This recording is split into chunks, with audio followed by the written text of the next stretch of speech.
चलती चाकी देख के दिया कबीरा रोए, दो पाटन के बीच में साबुत बचा न कोई। मैं बात कर रहा हूं मध्य प्रदेश के सरकारी अधिकारी कर्मचारियों की, जिन्हें लंबे समय से लगभग 1 दशक से प्रमोशन का इंतजार है, लेकिन उनका प्रमोशन है कि हो ही नहीं पा रहा है।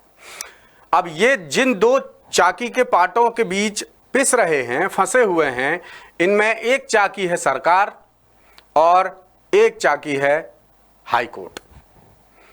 जैसा आपको मालूम है कि मध्य प्रदेश में प्रमोशन का मामला अटका हुआ है। प्रमोशन में आरक्षण को लेकर एक याचिका दायर की गई है हाई कोर्ट में और इसकी सुनवाई चल रही है। बताया जाता है कि आने वाली 12 तारीख को इस पर हाई कोर्ट फैसला दे सकता है। लेकिन अभी जो कुछ चल रहा है, क्या अभी विभाग में प्रमोशन हो रहे हैं? नहीं हो रहे हैं। तो क्या स्थिति है, क्या चल रहा है, ये सब पूरी जानकारी लेकर मैं आपके सामने आया हूं। सरकार ने प्रमोशन में आरक्षण का जो नियम बनाया है 2025 का, उससे कई कर्मचारी नाराज हैं और कर्मचारियों के संगठन सपाक्स ने हाई कोर्ट में सरकार की पॉलिसी के विरोध में याचिका लगा दी है। अब ये कानूनी लड़ाई लगभग 1 महीने से चल रही है। नई वाली पॉलिसी पर जो याचिका लगी है, मैं उसकी बात कर रहा हूं। वैसे तो मध्य प्रदेश में 10 साल से यह मामला अटका हुआ है, तो ये लड़ाई अब तक लगभग महीने भर हो गए हैं, चलती आ रही है। जून में सरकार ने कहा था कि प्रमोशन देंगे, उसके 2-4 दिन बाद ही हाई कोर्ट में याचिका लग गई और तब से तारीख पे तारीख हो रहा है और अभी 12 तारीख की तारीख दी गई है। और अब ये कानूनी लड़ाई और भी लंबी खिंच जाएगी, ऐसा लग रहा है। अब आप सोच रहे होंगे कि ये लड़ाई लंबी क्यों चलेगी, क्या कोई बड़ा अपडेट है? जी हां, बिल्कुल बड़ा अपडेट है। लड़ाई लंबी चलने की वजह है सरकार का सुप्रीम कोर्ट के सीनियर एडवोकेट को केस की पैरवी के लिए मध्य प्रदेश लाना। दावा किया जा रहा है कि मोहन सरकार अब इस केस की पैरवी के लिए सुप्रीम कोर्ट से एक सीनियर एडवोकेट को लेकर आ सकती है। पहले से सुप्रीम कोर्ट में पेंडिंग केस के स्टेटस के चलते सरकार अपना पक्ष कमजोर कर चुकी है और अपने इसी कमजोर पक्ष को सही करने और अपना पक्ष कोर्ट के सामने मजबूत करने के लिए सीनियर एडवोकेट को लाने की योजना बनाई गई है। सरकार इस तैयारी में जुट गई है। विधि विशेषज्ञों से महीने भर से जारी मंत्रणा के बाद सरकार 12 अगस्त को जबलपुर हाई कोर्ट में दिल्ली से बुलाए वकील के जरिए अपना पक्ष रख सकती है।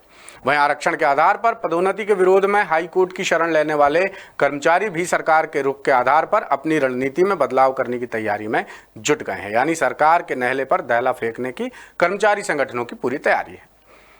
यानी जो उम्मीद की जा रही थी कि रक्षाबंधन के बाद 12 तारीख के आसपास इस मामले में कोई ठोस फैसला आ जाएगा, लेकिन रक्षाबंधन के बाद भी दोनों पक्षों के बीच कानूनी लड़ाई नहीं थमेगी, ऐसा लग रहा है।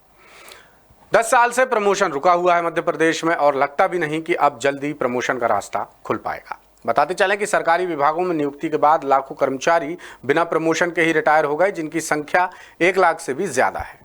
अब प्रमोशन नहीं हो पा रहा है तो जाहिर है कि पद भी खाली हो रहे होंगे। बिल्कुल हैं, और कई विभागों में सीनियर लेवल के पद भी खाली हैं। तो इस स्थिति को सुधारने के लिए ही मुख्यमंत्री डॉक्टर मोहन यादव ने प्रमोशन का रास्ता खोला था। जून में उन्होंने ऐलान किया था, लेकिन सरकार ने प्रमोशन में आरक्षण पर पहले से चल रहे विवाद को टालने के लिए नई नीति बनाई है और अब वो नीति भी खटाई में पड़ गई। मध्य प्रदेश सरकार ने जो नीति बनाई है, सामान्य, पिछड़ा और अल्पसंख्यक वर्ग के कर्मचारी संगठन उसके विरोध में हैं, हाई कोर्ट पहुंच चुके हैं। उनकी याचिका में हाई कोर्ट में सुनवाई होने तक प्रमोशन पर रोक है मध्य प्रदेश में। इस मामले में हाई कोर्ट ने सरकार से जवाब मांगा है। 11 विभागों से नोटिस जारी करके जवाब मांगा गया है और सरकार की ओर से एक जवाब भी पेश किया गया है, जिसमें 2025 और 2002 के नियमों में अंतर बताए गए हैं। अब जैसा मैंने आपको बताया कि 12 अगस्त को सुनवाई हो सकती है। पिछली सुनवाई के दौरान सरकार का पक्ष बेहद कमजोर रहा था, ये भी आप जानते हैं। 10 सूत्र लगातार आपको खबरें दिखा रहा है और अब सरकार नहीं चाहती कि इस सुनवाई में भी वही हो। लिहाजा सरकार स्पेशल एडवोकेट को लेकर आ रही है दिल्ली से। अब देखना यह होगा कि सरकार हाई कोर्ट में क्या करती है और सीनियर एडवोकेट क्या गुल खिलाते हैं।